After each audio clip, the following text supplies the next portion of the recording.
15-16 Haziran şehitleri ölümsüzdür.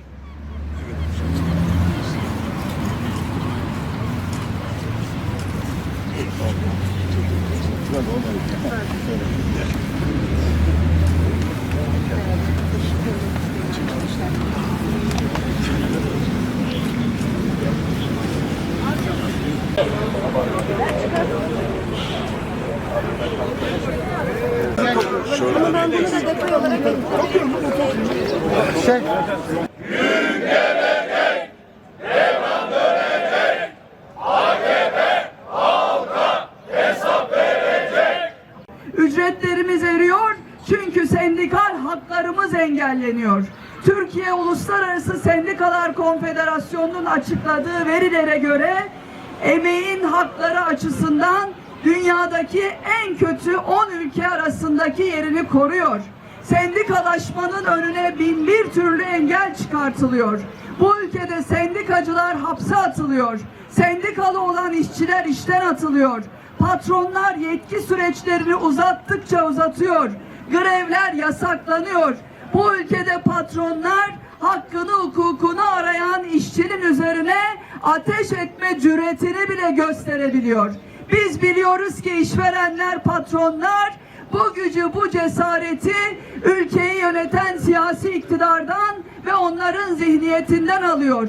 Bütün bu haksızlıklar, hukuksuzluklar karşısında en temel yasal hakkımız, anayasal hakkımız gasp edilirken sessiz kalarak, en hafif deyimiyle sessiz kalarak bu sürece ortak olan siyasi iktidardan alıyor. Bugün işçiler atölyelerde, fabrikalarda, belediyelerde, hastanelerde, madenlerde, inşaatlarda, tersanelerde emeğinin karşılığını almak için sendikalı olduğunda kapının önüne konuluyor. Bütün hakları ortadan kaldırılıyor ve en temel hakkını, ücretini, tazminat hakkını, güvenceli çalışma hakkını talep eden, bunun için mücadele eden milyonlar baskıyla karşı karşıya kalıyor. İşte bu düzeni böyle devam ettirmek istiyorlar.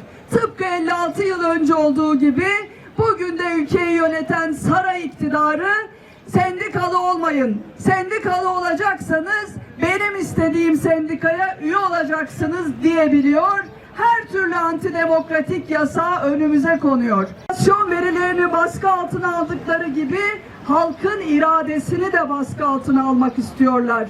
Yargı eliyle siyaseti dizayn etmeye çalışıyorlar. Seçtiklerimizi görevden alıyorlar. Seçilenlerin yerine kayyumlar atıyorlar. Muhalefeti dahi yargı kararlarıyla şekillendirmeye çalışıyorlar. Yani her şeye ama her şeye bir kişinin ağzından çıkan sözün kanun sayıldığı, her şeye ama her şeye tek bir yerden karar verilen bir düzeni kurmaya çalışıyorlar. İşte bizim isyanımız, işte bizim mücadelemiz, işte hayır dediğimiz, itiraz ettiğimiz şey budur. O nedenle emeğimize sahip çıkıyoruz. Memlekete sahip çıkıyoruz. Cumhuriyete sahip çıkıyoruz. Beğenmediğimiz politikaları, iktidarları değiştirme hakkımızın elimizden alınmasıdır. O nedenle mesele şu parti, bu parti de değildir.